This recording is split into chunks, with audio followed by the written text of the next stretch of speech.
Yo, yo, yo, what's good, man? It's your boy Rex Righteous with another rap rant.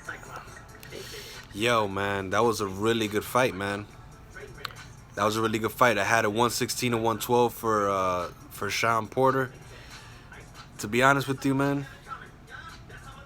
I expected more from Danny, but I always had this criticism of Danny about his volume. He doesn't throw enough punches. He had the longer arm, he had the longer reach than Shawn. He could have used his athleticism. He's bigger than Shawn. There's no reason why he lost this fight. It's all on him. So, I'm gonna just keep it honest, man. I was thinking that Danny could pull this off, but he didn't.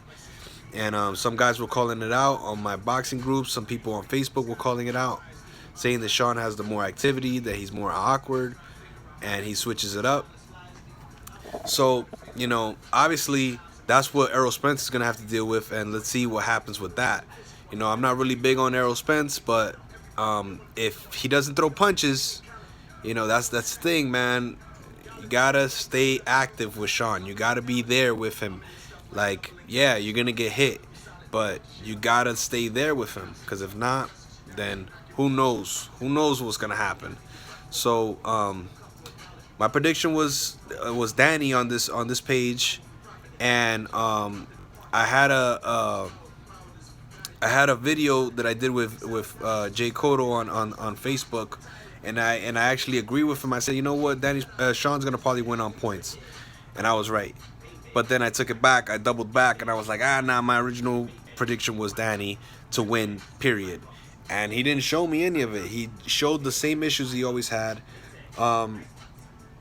I think he's went down a notch because he was in denial. He was in denial, and the whole fight after, like after the fight, he was in denial. He said that he thought he did enough to win the fight. By the 9th or 10th round, I already knew Danny had to knock out Shawn in order to win that fight, and he didn't do it. So the issue with Danny is that he's in denial, and that's not good. That's dangerous. That's Canelo land. And if you don't have the judges and everybody in your pocket, or if you don't have favoritism or things like that, Golden Boy, things like that, you don't have any of that kind of stuff.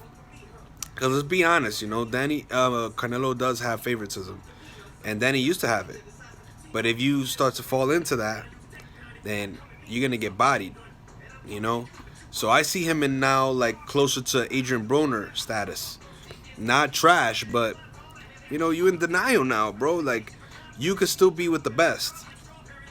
There's no reason why you can't fight Kell Brook, Amir Khan, somebody like that, Jesse Vargas. There's a bunch of guys in the welterweight division. You know what I'm saying, that he could fight. But now I think he's gonna double back to fighting Adrian Broner. That's probably what's gonna be his next fight. I'm pretty sure Broner's gonna say, yo, I want to fight whoever loses here, and they're gonna make a big fight out of it. It's gonna be a money fight. Broner versus Danny Garcia's dad. That's gonna be crazy. So forget about that. Shawn did a great job. I give all the credit to Shawn. He did it. So what I saw was the first 3 rounds, Danny won and never came back. Shawn stayed active on the inside, and then when he went on the outside, he didn't let Danny close off enough. Danny was supposed to cut off the ring and just punish him, and Shawn didn't let him. In the first 3 rounds, yeah, it got dangerous. But obviously Shawn, he knew what he was doing. He was watching him.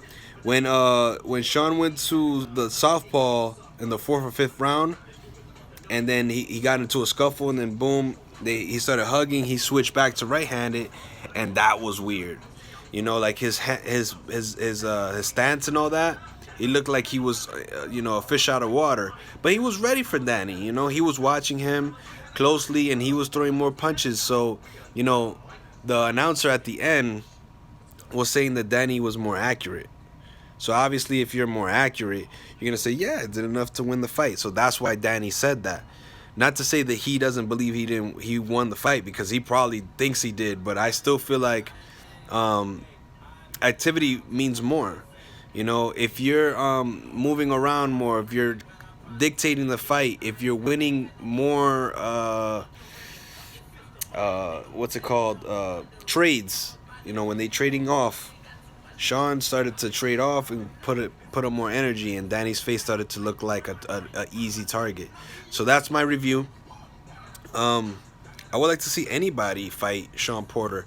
I think Terrence Crawford would have a very tough and nasty fight with with Shawn. I'm sorry. I think that would be an explosive fight. Who else? Errol Spence would be a great fight. Who else? Shawn versus Jeff Horn. That'd be a very rough fight. That'd be a rough fight. Shawn versus Manny Pacquiao would be a rough fight. Somebody's gonna get knocked down, knocked out. Who am I missing, man? If I'm missing somebody, comment below. But yo, that's it. This is all I have for the fight.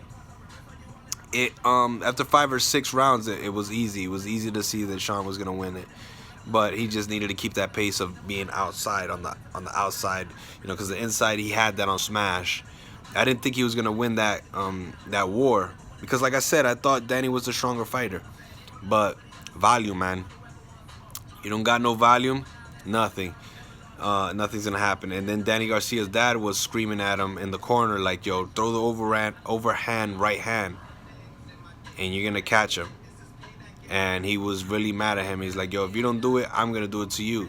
So it's obvious that, you know, he still fears his dad, and that's commendable. But at the same time, they gotta be in sync when it comes to that volume. He's gotta throw more punches. Danny has to throw more punches if he wants to be a winner or a champion again, because that was a fat L he got tonight. So, yo, congratulations to Shawn Porter with the WBC title. That's a very, very valuable title to have at the welterweight division. And as you see, at the end of the fight, Errol Spence hopped into the ring and was like, yo, I want that. I want that title, like ASAP.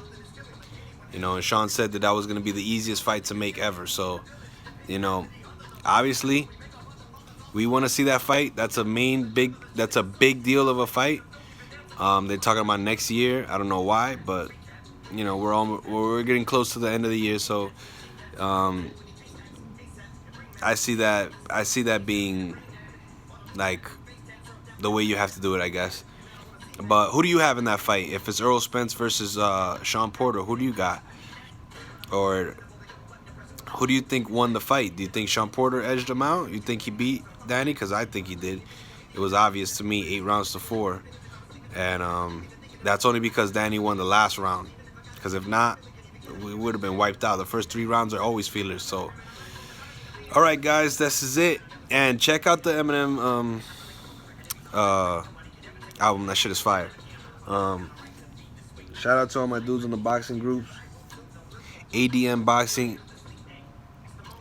Acronyms are ADM. So Alpha David Michael. And then boxing on Facebook. All right, guys. Until next time, let's try to keep boxing live. Peace.